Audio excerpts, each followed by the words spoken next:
I will talk about safety for journalists. I will let this subject for my colleague. So I will start with the safety for journalists, especially in Syria. You know, the situation in Syria is too complicated. Everybody knows this. So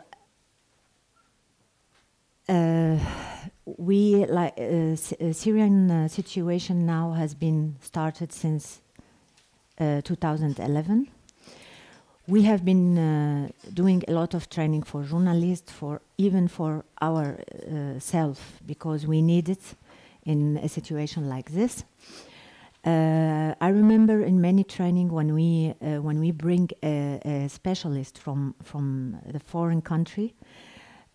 Sometimes the trainer said, like, I'm learning from you as Syrian because you are really in a very complicated situation. Like I never faced something like this.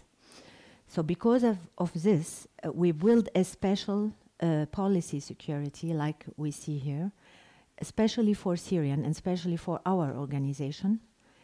And it concerned all the journalists in everywhere, because we are working in many different places. We are working in Paris and in Gaziantep. Gaziantep is a border Turkey and Syria together. And we have, of course, correspondent inside, about 50 correspondent inside Syria, everywhere in all areas. So we build a special security policy for each of us according to its place. Of course, Paris not like Turkey, and Turkey not like when you are working inside Syria and you're collecting information to make a report and investigation, especially investigation report.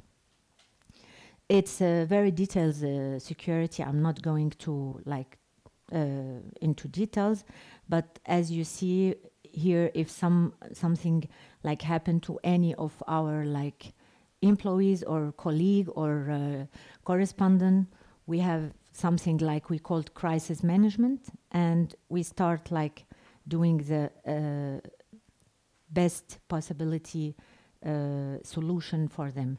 For example, one time we faced a case in Turkey. We faced many cases, but last one was with one of our journalists. He got a threatened message on his social media and his mobile, like, we are from ISIS and we come from you, we will kill you, and it's repeat. So we have a special plan for this kind of case.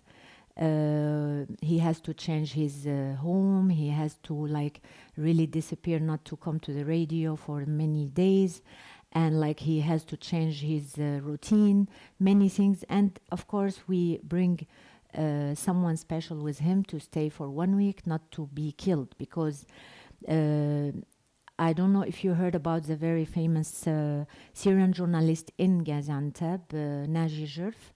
He was killed in the middle of the city, in the middle of the day, like this, and they said ISIS killed him, just because he was not so secure about himself. He was publishing a lot of film about ISIS and against the regime. So till now we are not sure who's killed him. The Turkish authority said that they catch, of course, the killer, and he's from ISIS, but because he was really not taking all the safety rules, so he was killed and in simple way.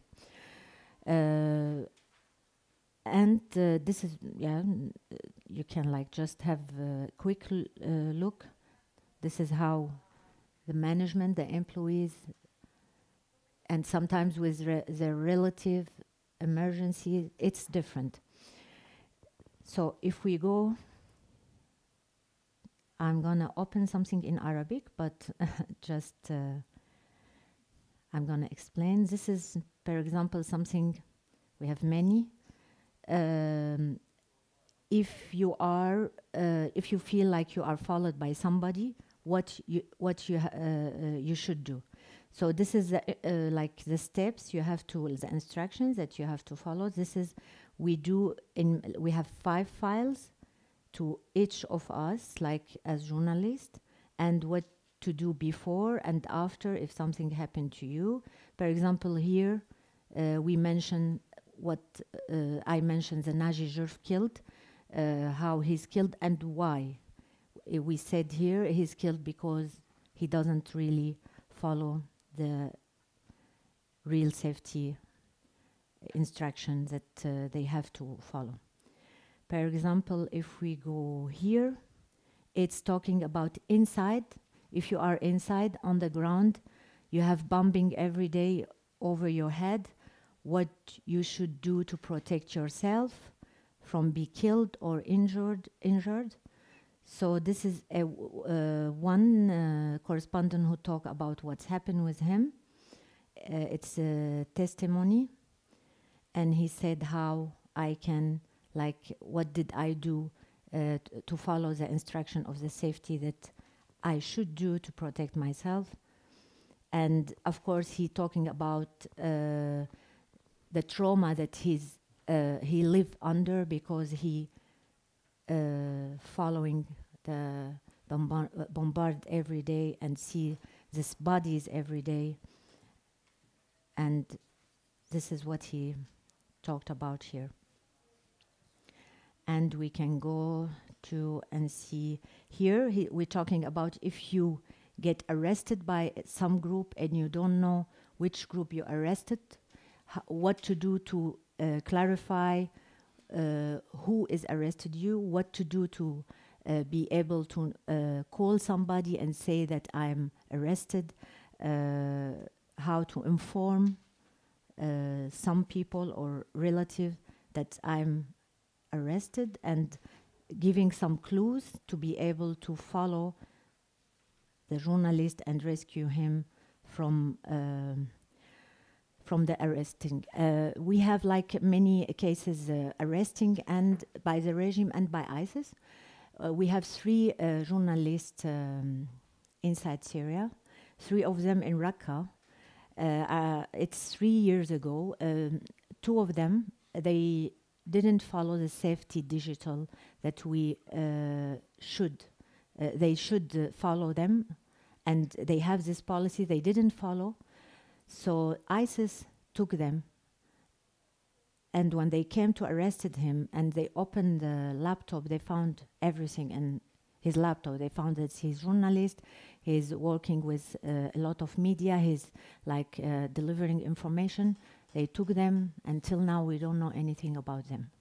We don't know if they're alive or died. We don't know. This is, but there is, for example, another case where the regime arrested 4 from our correspondent who working with us. Like 3 of them killed under torture because they didn't follow the safety too. They found everything on their online working. One of them, he really followed the safety.